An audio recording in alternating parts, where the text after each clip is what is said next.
रेखा और कोण प्रश्नावली 5.2। आज प्रश्न 1 देखेंगे, ठीक है। निम्नलिखित कथनों में प्रत्येक कथन में उपयोग किए गए गुणधर्म का क्या करना है? वर्णन करना है। क्या करना है? वर्णन। ठीक है। चित्र दिखा रखा है इन्होंने, देखो 5.22। कौन सी आकृति है? 5.22। ये देखो यहाँ पर 2 लाइनें ऐसी हैं, ठीक है। इसका नाम ए बोलेगा कोई नहीं, इसका नाम क्या है? बी। और एक ऐसे है लाइन और एक लाइन आपकी ऐसे है, ठीक है। यहाँ पर कोण 1 है, कोण 2 है, कोण 3 है, कोण 4 है, और यहाँ पर कोण 5 है, कोण 6, 7 और 8। अब जो प्रश्न में पूछ रहा है आपको उसका आंसर देना है, ठीक है। इन्होंने कहा यदि ए समांतर बी, यदि ए समांतर किसके? बी। ये दोनों लाइनें कैसी है? बराबर बोला मैंने, क्या बोला? समांतर। क्या बोला? समांतर। क्या होती है समांतर रेखाएं? जो एक दूसरे को नहीं काटती, जो एक दूसरे को कभी नहीं काटती है। समझ आ गई बात? ये ऐसी रेखाएं हैं जो एक दूसरे को नहीं काटती, इसलिए हम इन्हें समांतर रेखा बोलते हैं। बात समझ आ गई जी। अब इसमें क्या बोल रहा है, तो कोण 1 कोण 5 के बराबर होगा। कोण 1 लिखा है आपको, कोण 1 जी। ये कोण 5 के क्या होगा? बराबर। क्यों होगा बराबर? क्योंकि वो जेड है। जेड नहीं है, एफ है जी। क्या बना? एफ। देखो एफ बना हुआ, ये देखो ये एफ आया, ये और ये एफ बना जी। तो ये एफ बनता है, तो ये कौन से कोण कहलाते हैं? एकांगत। याद रखो नामों को, नहीं संगत। क्या? संगत। इन्होंने कहा यदि ए समांतर बी है तो एक किसके बराबर है? 5। तो ये पूछ रहा कौन सा गुणधर्म है? तो आप कहेंगे संगत कोण है। कौन से कोण है? संगत कोण। सबको समझ आया कि नहीं आया? कौन सा कोण है? संगत। आई बात समझ में? अच्छा अगला देखो, यदि 4 किसके बराबर है? 6 के। 4 6 के बराबर, ये 4 और ये कौन सा है? 6 बराबर है, तो ए समांतर बी है। अब बताओ मुझे 4 किसके बराबर है? जेड। तो यहाँ कौन सा गुणधर्म लग रहा है? जेड। कौन सा? जेड। जेड मतलब एफ। जेड मतलब एकांतर। क्या? एकांतर। आप कहेंगे यहाँ पर एकांतर कोण है। क्या है? एकांतर कोण। बोलो बात समझ आई आपको? जी। कि नहीं आई? अच्छा अगला देखो, यदि 4 + 5 बराबर 180। क्या? 4 + 5 बराबर कितना है? 180।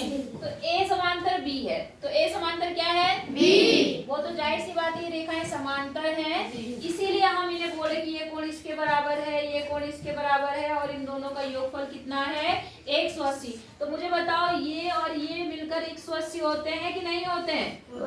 इनको हम कौन सा नाम देते हैं? कल भी बताया था मैंने आपको। देखते हैं आज किसको याद है। अंतरयुग्म। क्या बोलते हैं? अंतरयुग्म। आप कहेंगे 4 और 5 का जोड़ कितना है? 180। इसका मतलब 4 और 5 कोण क्या है? अंतरयुग्म है। क्या है?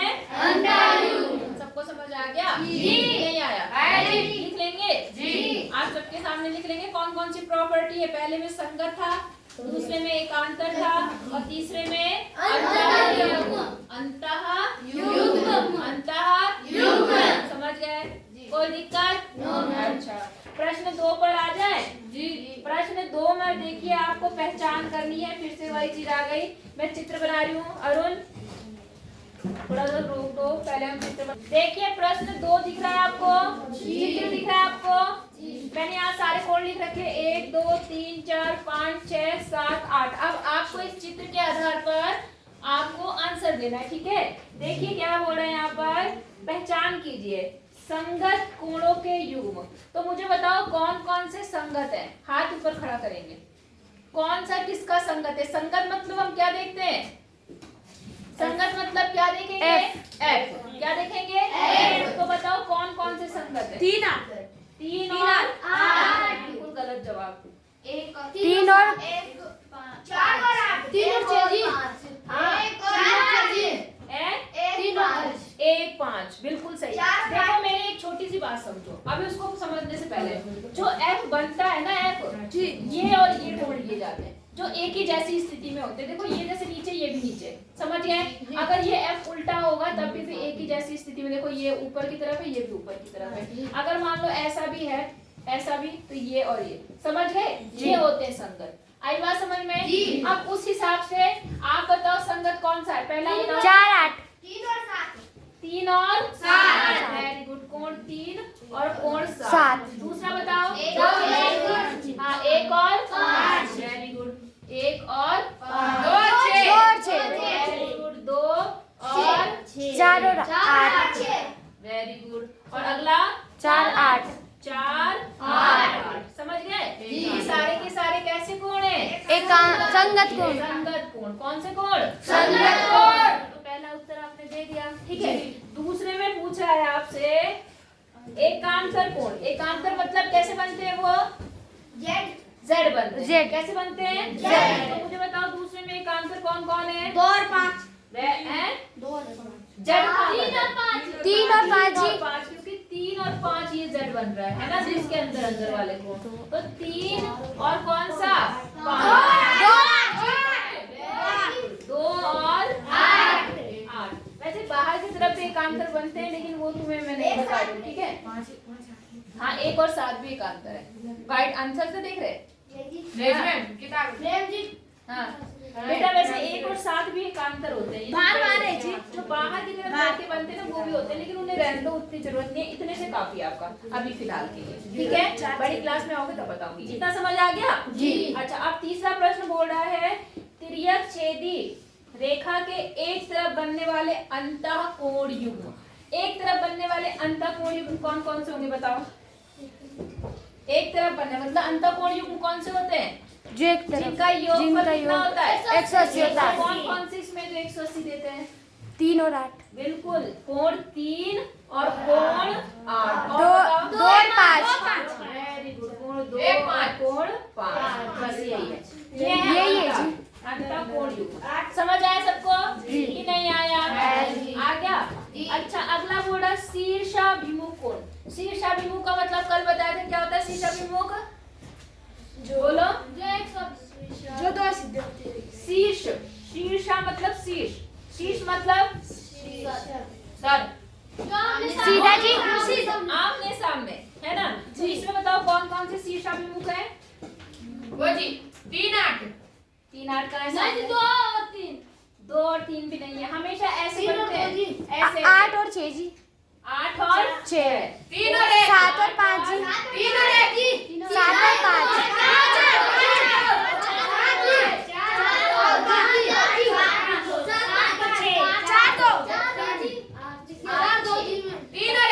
सबको समझ आ गया जी। नहीं आया? आया जी। तो आपने 4 तरह के कोण देख लिए।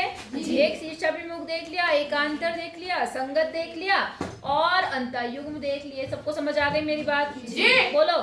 अगर आज आपको अच्छे समझ में आ गई तो अगली क्लास में आपको बिल्कुल भी दिक्कत नहीं होगी। 9th में और भी दिक्कत नहीं होगी, 10th में और दिक्कत नहीं होगी, फिर जीवन भर दिक्कत नहीं होगी।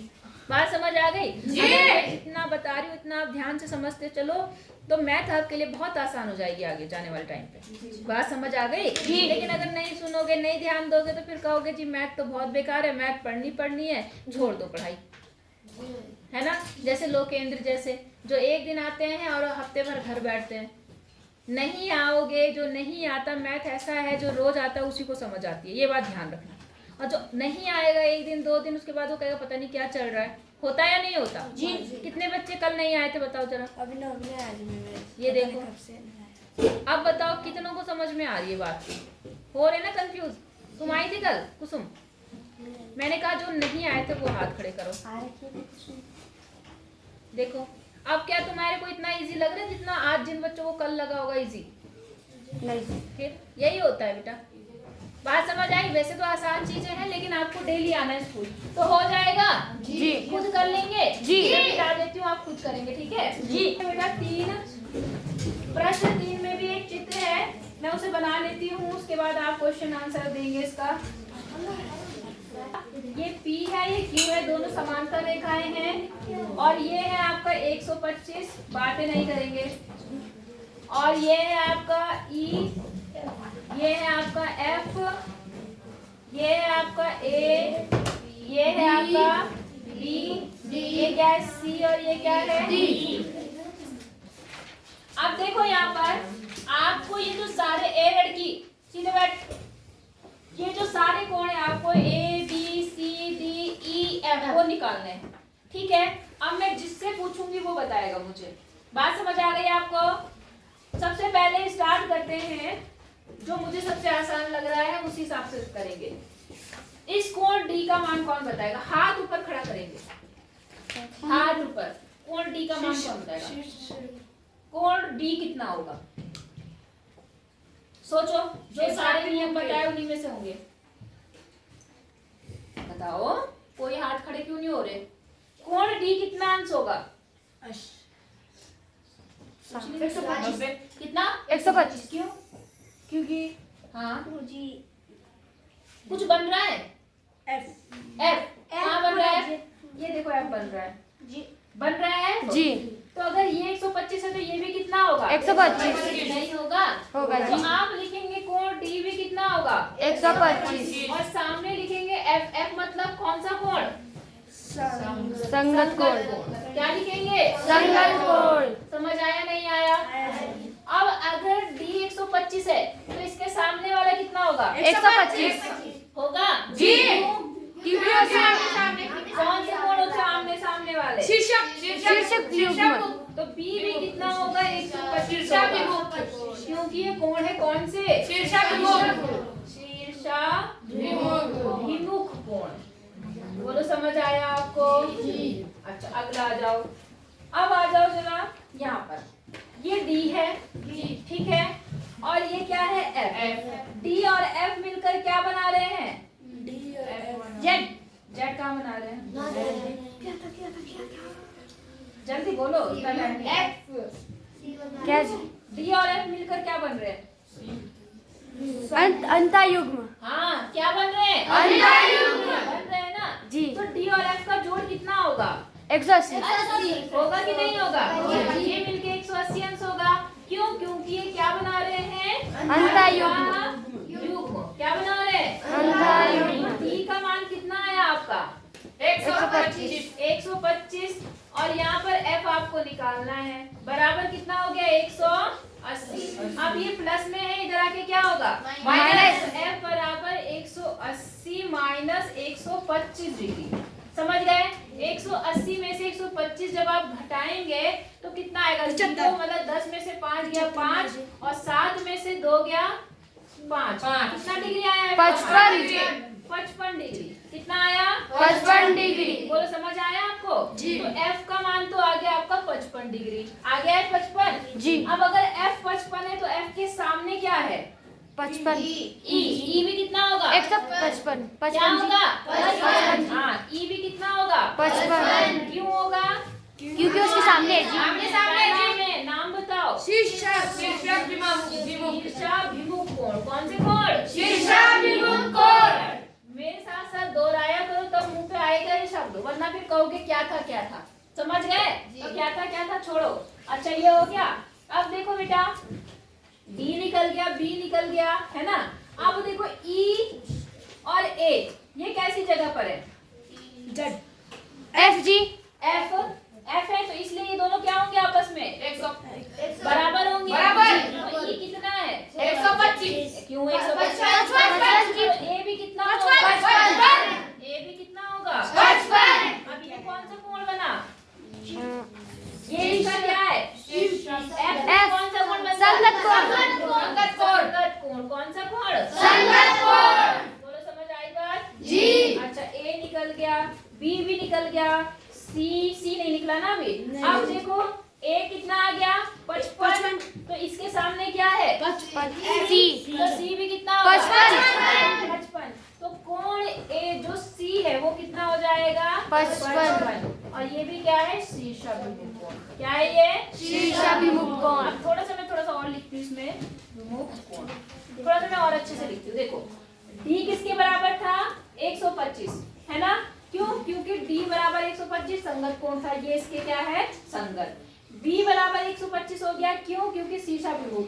आप यहाँ लिखेंगे कोण b बराबर कोण d, कोण d बराबर कोण B, इसलिए ये 125 हुआ, किस हिसाब से बताओ, शीर्षा विमुख। फिर जब आप यहाँ अंतःयुग्म बना, इसलिए आपका f का मान कितना आ गया 55।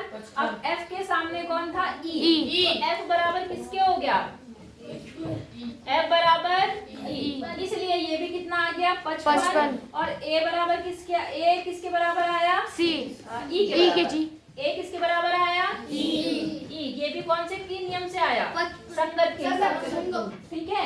और फिर यहाँ पर जो c है वो किसके बराबर आया a के बराबर, इसलिए ये भी कितना आ गया 55।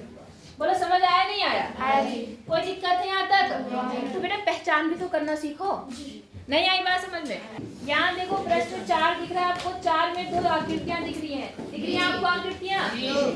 इन आकृतियों में आपको x का मान निकालना है, किसका x का मान। अब बेटा देखो इस x का मान कौन बता सकता है, कैसे पहुंचोगे तुम x तक, कोई बता सकता है मुझे, सोचो।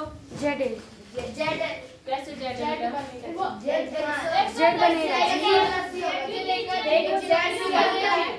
जो सुनो मेरी बात, जो Z बनता है ना बेटा, उसमें अंदर अंदर के कोण लेते हैं आप लोग। अगर ये Z बन रहा है तो ये वाले कोण होते हैं, अगर ये बन रहा है तो ये वाले कोण होते हैं। आई बात समझ में? और बताओ, और कुछ सोचो। F कौन सा वाला लूं, ये वाला, ऊपर वाला लूं जी। अगर मैं ऊपर वाला लेती हूँ तो ये वाला इसके बराबर होगा जी, है ना, क्योंकि F तो ऐसे बनता है। और सोचो हैं L L तो आया ही नहीं। अच्छा देखो मेरी एक बात, ये कितना है 110, ये कितना होगा 110, कितना होगा 110, क्यों, विमुख है ना। अब ये वाला कोण और ये कोण एक ही तरफ बनने वाले कोण है, दोनों लाइनों के बीच में एक ही तरफ बनने वाला कोण है, तो ये कोण और ये कोण कितना होता है 180, क्यों, क्योंकि अंतःयुग्म। क्योंकि ये क्या होता है अंतःयुग्म। ये वाला कोण और ये वाला कोण मिलकर कितना बनेगा 180। ये कितना आया आपका 110, आ गया 110, और ये मिलके 180, तो 180 में से ये तो 110 हो गया, तो ये कितना आया 70, कितना आया 170। मुंह जवानी सवाल था, नहीं मुंह जवानी तो लिख लोगे। सबसे पहले आप कहना कि ये कोण इसके बराबर है, इसका नाम कुछ न मान लेना, मान लो a मान लेना, क्या मान लेना A। तो आप कहना कि 110 बराबर a के, क्योंकि ये शीर्षाभिमुख है। फिर आप कहना a और x बराबर a और प्लस x बराबर 180, क्योंकि अंतःयुग्म है, ठीक है। फिर a का मान 110 रख के और घटा के 70 आ जाएगा, हो जाएगा कि नहीं हो पाएगा, हो जाएगा ना। अगले सवाल पे आ जाओ, यहाँ पर भी किसका मान निकालना है x का। अब देखो यहाँ क्या खास बात है कि ये रेखा L वाली रेखा किसके समांतर है, L वाली ये L रेखा है और ये M रेखा है, दोनों समांतर है। तो इसमें बताओ कितना होगा x का मान, देखने कौन सोच सकता है। किसमें F होगा जी मैम। हाँ क्या बनेगा F। ऊपर F बन रहा नहीं बन रहा, देखो ये F बन रहा है ना, जैसी जगह पर ये वैसी जगह पर तो ये क्या है, ये है, तो दोनों क्या हो गए आपके बराबर। तो अगर ये 100 है तो ये भी कितना होगा 100। सिंपल कि नहीं है, सिंपल। इसका तो यूज ही नहीं हुआ, इसका तो यूज ही नहीं हुआ, हुआ यूज नहीं जी, बस आ गया आपका कि नहीं हुआ, हो जाएगा कि नहीं होगा, आसान है कि नहीं है, तुम बोलते ही नहीं कुछ, है सही है जी, इजी है जी, तुम मिटा दो कर लोगे जी। अब लास्ट 5वां सवाल बताती हूँ, बाकी कल बताऊंगी। पहले मैं आकृति बना रही हूँ, ये कौन बोल रहा है भाई, मुझे समझ में नहीं आ रहा है, कौन है जिसके मुंह बंद नहीं हो रहा। मैम करण साहब कर रहा है। दो कोणों की भुजाएं समांतर है, देखो ये भुजा इसके समांतर है, ये भुजा इसके समांतर है, बात समझ आ गई, ये इसके समांतर और ये इसके समांतर, ठीक है। अब ये कोण कितना है ABC, जो कोण है इसका नाम मान है 70, कितना है इसका मान 70, दिख रहा है सबको जी। अब ये क्या बोल रहा है, कोण DGC, देखो कहाँ है डी? ये रहा डी और जी कहाँ है? ये बीच में, ये रहा डी जी सी। ये वाले कोण का मान बताना है। बात समझ आई? और दूसरा आपको बताना है D E F, D E F, ये वाले कोण का मान बताना है। इसका मान और इसका मान बताना है। देखते हैं कौन बता सकता है।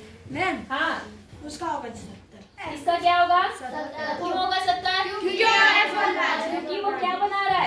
F। नीचे F भी F मतलब होगा। संगत। तो आप लिखेंगे x बराबर कितना? 70। कौन सा कोण? संगत। संगत कोण। अच्छा, अब y का मान कितना होगा? जट जट का मान। F बन F बन रहा है, F बन रहा है, F बन रहा है, क्या बन रहा है? F। देखो F भी बन रहा है। बन रहा है? जी। जितना ये होगा उतना ही क्या होगा? ये। तो ये कितना आ गया था? 70। ये भी कितना होगा? 70। कठिन है? नहीं जी। तो तुम तो कह रहे कठिन है। हो जाएगा नहीं हो पाएगा? हो जाएगा जी। तो बेटा लास्ट सवाल बता ही देती हूँ, कुछ भी नहीं है उसमें। जी। ठीक है, हो जाएगा ना? जी। अच्छा, अब देखो अगला सवाल बता रहा आपको। ए बेटा आवाज नहीं। शिवानी समझ नहीं रही भाई, ये शिवानी बिल्कुल नहीं। फर्स्ट है कि सेकंड है? ये सेकंड जी। ये जो आगे बैठी दांत दिखाने वाली सेकंड जी, कुछ नहीं समझती लड़की। अच्छा बेटा एक और बात समझो, ये एकांतर, ये संगत, ये अंतर्युग्म तभी होते हैं बराबर जब रेखाएं कैसी होती है? समांतर। जब रेखाएं कैसी होती हैं? समांतर। रेखाएं समांतर नहीं होंगी तो ये कोण कोई भी बराबर नहीं होंगे। ठीक है, ध्यान में रखना इस बात को। बेटा लोकेंद्र तेरी बारी आने वाली है, रुक जा। तो अब आकृति में देखो 4 आकृतियां दी है, मैं फटाफट बना लेती हूँ पहले। देखो बेटा 6 प्रश्न में 4 चित्र दिए हुए हैं और आपको बताना है कि जो रेखा L है, M है, वो L जो है वो M के समांतर है या नहीं है, आपको बताना है। तो मैंने आपको पहले भी बोला है कि L M के समांतर जब होती है तो सारे कोण बराबर होते हैं। संगत बराबर होता है, एकांतर बराबर होता है और अंतर्युग्म कितना होता है? 180। 180, है ना? तो अगर ये तीनों नहीं लग रहे तो समझ लेना कि आपकी रेखाएं क्या है? समांतर नहीं। इनमें से एक भी नहीं लग रहा है तो रेखाएं समांतर नहीं है। बात समझ आ गई? अब जैसे पहले में देखो, पहले में अंतर्युग्म दिख रहा है आपको? जी। दिख रहा है? इनको जोड़ो। क्या जोड़ के 180 अंश आ रहा है? नहीं जी। नहीं आ रहा ना? नहीं। तो अगर ये जोड़ के 180 अंश नहीं आ रहा तो आप कहेंगे ये रेखा इसके समांतर नहीं है। समझ गए कि नहीं समझे? समझ गए ना? अच्छा, अब दूसरे पे आ जाओ। ये कितना है? 75 है। कितना है ये? 75। तो इसके सामने वाला भी कितना होगा? 75 होगा। अब ये 75 और ये 75 क्या जोड़ के 180 अंश बन रहा है? नहीं जी। नहीं बन रहा है। तो क्या ये समांतर है रेखाएं? नहीं जी। तो यहाँ भी आप कहेंगे रेखाएं समांतर नहीं है। बात समझ आया नहीं आया आपको? आ गया? अच्छा अगला देखो, पूरा लिखना भी है आपको तरीके से। यहाँ आ जाओ। ये कितना है? 57। तो ये भी कितना होगा? 57। अब ये 57 और ये 123 जोड़ के कितना आ रहा है? क्या 180 आ रहा है? 180। जी। इसका मतलब ये रेखा इसके क्या है? फिर बराबर समांतर। ये रेखा इसके समांतर है क्योंकि अंतर्युग्म कितना दे रहा है? 180। अब यहाँ पर आ जाओ, ये है 72। कितना है? 72। तो ये भी कितना होगा? 72। अब 72 और 98 मिलके कितना आ रहा है? 170। 170। इसलिए ये रेखा इसके समांतर है या नहीं है? नहीं। सवाल समझ आया नहीं आया? है जी। अगर 180 बनेगा तो समांतर है, अगर 180 नहीं बनेगा तो समांतर नहीं है। नहीं। अगर यहाँ पर संगत होता, कोई संगत कोण अगर बराबर होते तो आप कहते ये समांतर है, नहीं है तो नहीं है। ऐसे एकांतर कोण अगर बराबर है तो समांतर है, वरना नहीं है। सवाल समझ आया? जी। तो ये प्रश्नावली आपको समझ आ गई? जी। ठीक है।